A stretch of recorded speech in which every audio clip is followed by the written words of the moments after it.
This is a Suzuki 1965 S32.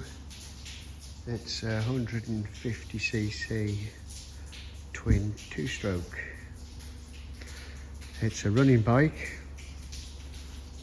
I got no ignition key for it, so I've just had to take the headlight out and hot wire it.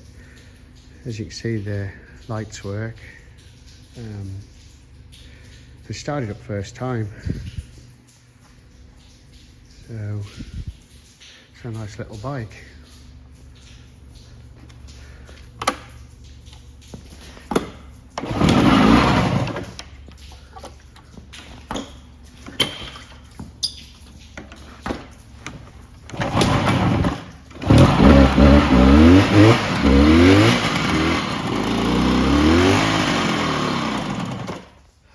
Fucking in gear, isn't it?